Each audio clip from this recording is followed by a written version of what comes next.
What is the context of the work?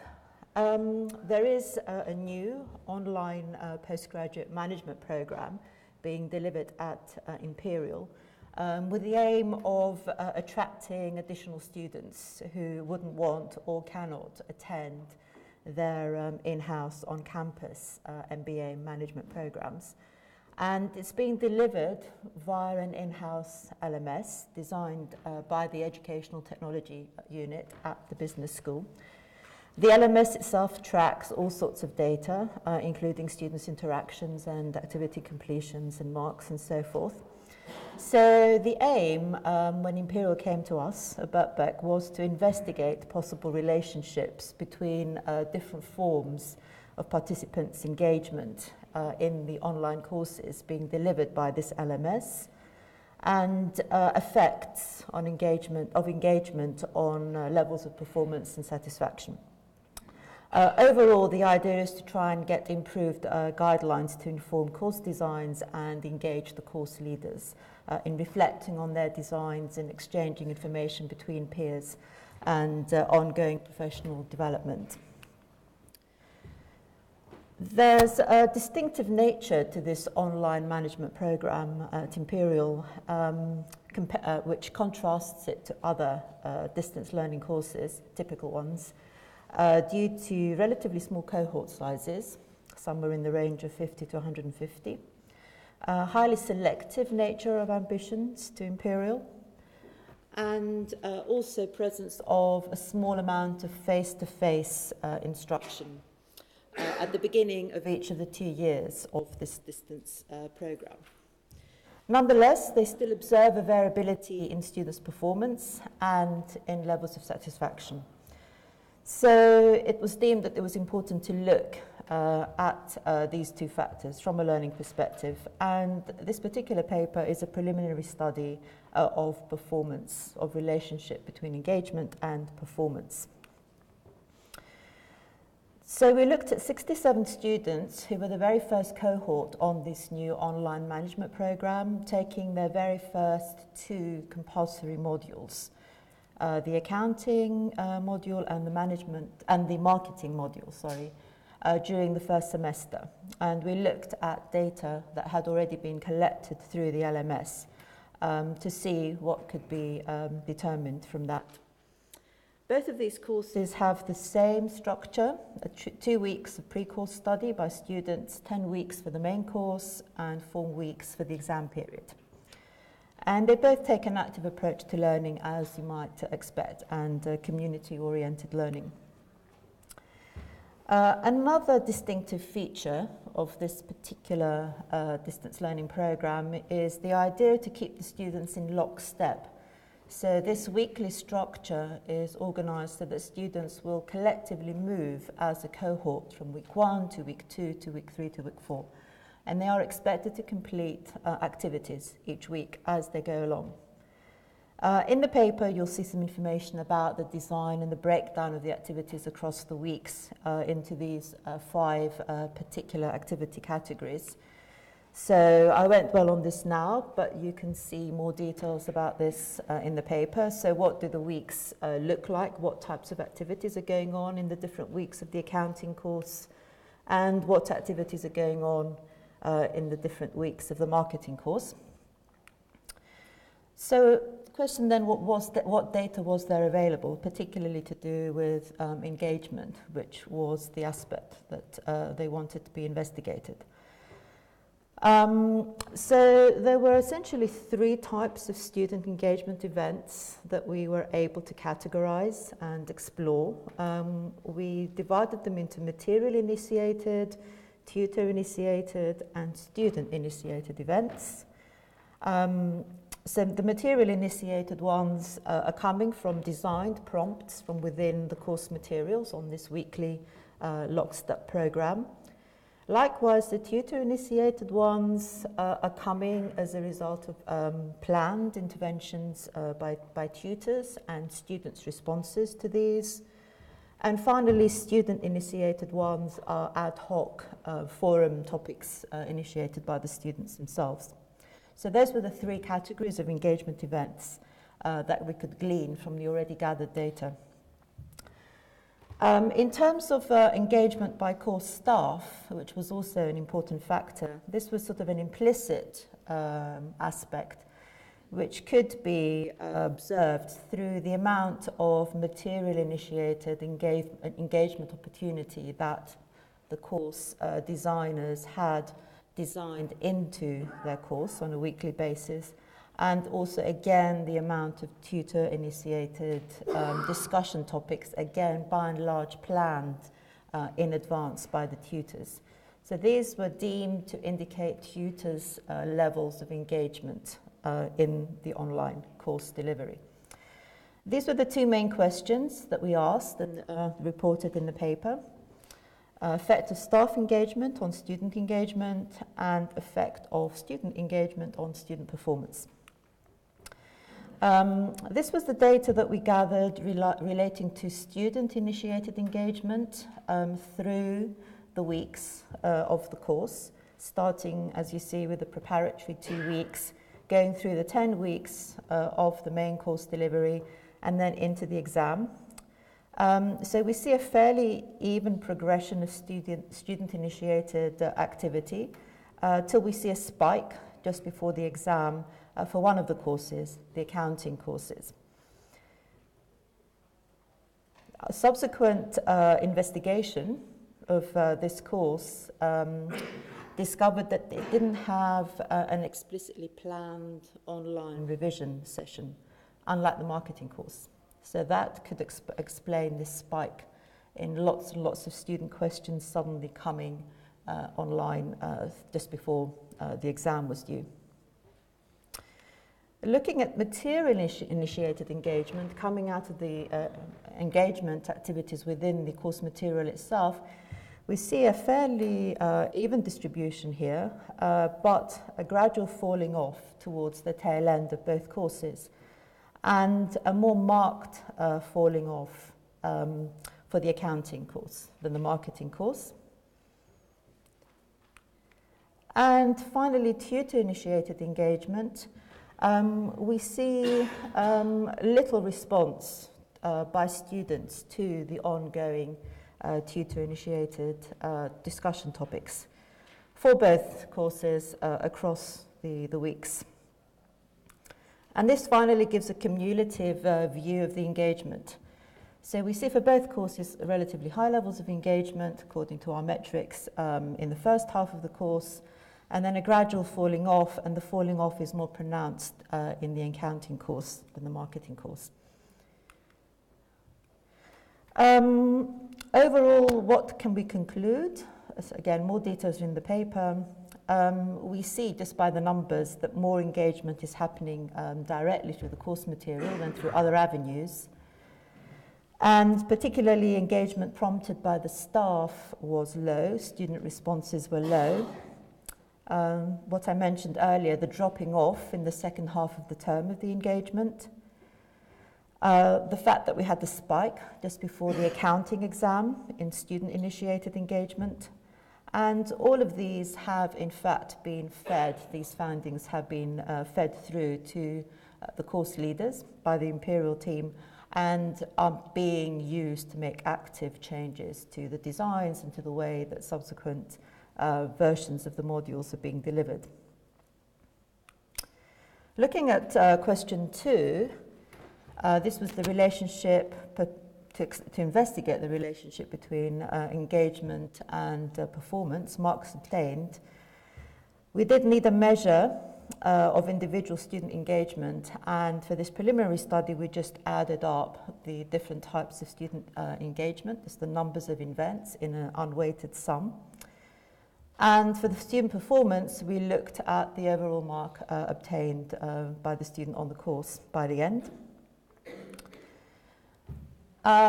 So we saw, for the accounting course, we saw a significant positive relationship between these two, between engagement and student performance. For the marketing course, things were murkier, and we didn't see any evidence for a relationship. Overall, we might surmise that there is possibly a small positive relationship between engagement and performance, but this is by no means definitive. We've only looked at 2 modules, and this would need to be further studied with additional cohorts on these 2 courses and also with other similar ongoing courses. So that's our overall conclusion regarding question 2. Possibly, a weak positive relationship for the accounting course, no evidence of a relationship for marketing, possibly an overall small positive relationship requiring much further and detailed study. There are some hypotheses here. First of all, the intake into the program is highly selective. So in any case, students could be performing well, irrespective of how much they engage with the different routes of engagement open to them. Also, the fact that the majority of the engagement events are driven by designed interventions inside the course material may mean that our metric, which is quite a crude engagement metric, wasn't capturing the individual characteristics of the students well enough.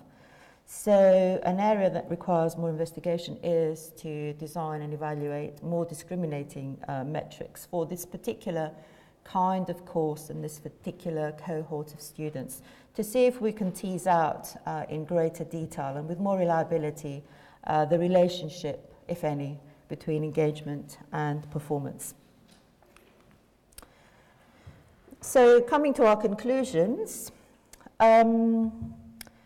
we saw from the graphs I've shown you that the student-initiating engagement was relatively stable, though it increased in the run-up to the exam period for one of the courses, the accounting course. And it turned out that this was a course that did not have an explicitly planned revision session.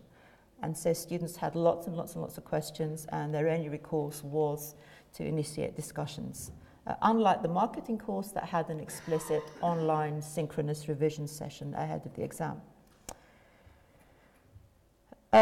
We also saw the material-initiated events, which are the predominant way for students to engage with these courses, were falling off in the tail end of both courses.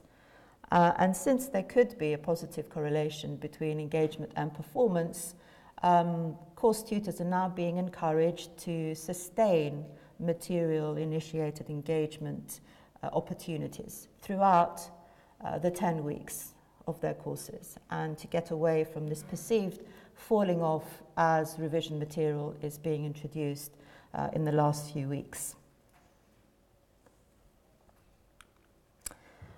And finally, next steps that we hope to do together collaboratively.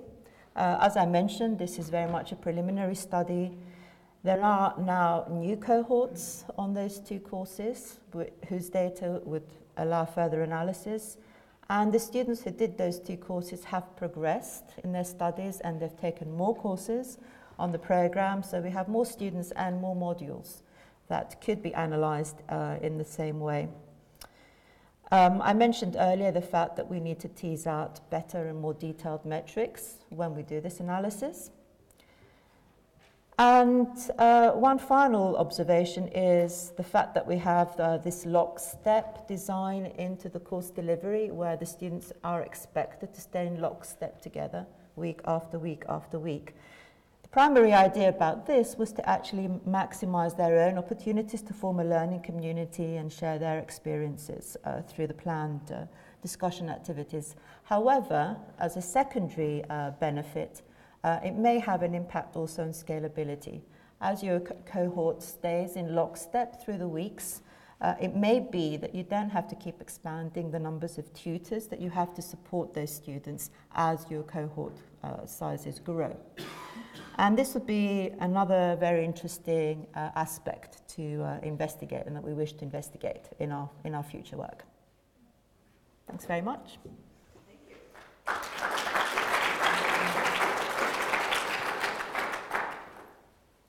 We have time for some questions.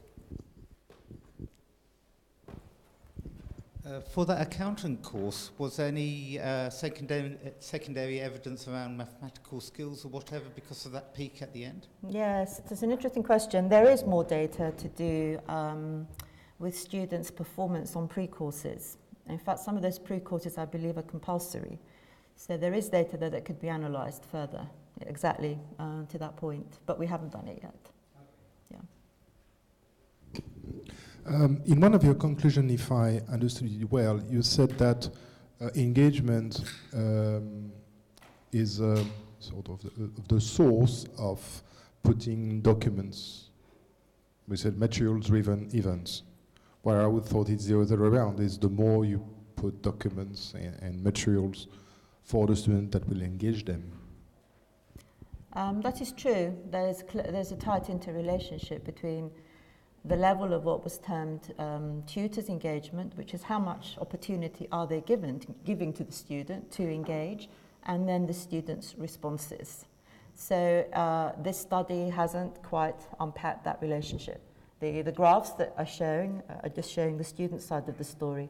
There is a further investigation that could, in more detail, look at the opportunity versus the uptake, and that hasn't been done. Yeah.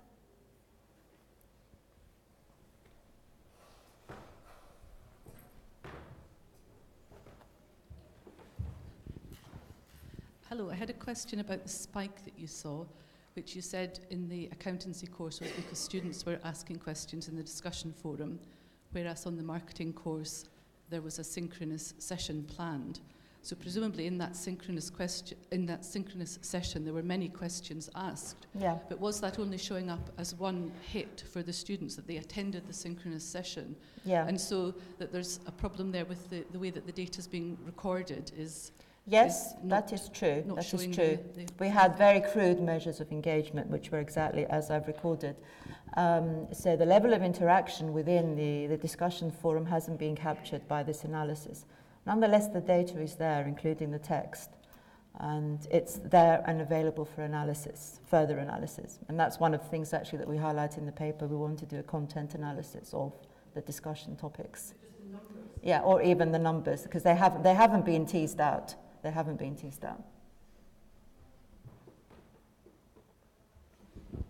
Hi, thank you for the presentation. I have a quick question. Can you briefly explain your interpretation of the word engagement? Is it just a synonym for interaction? Because coming from an international student perspective, there is some debate about passive learning and active learning. Yeah. What kind of things you observe as engagement?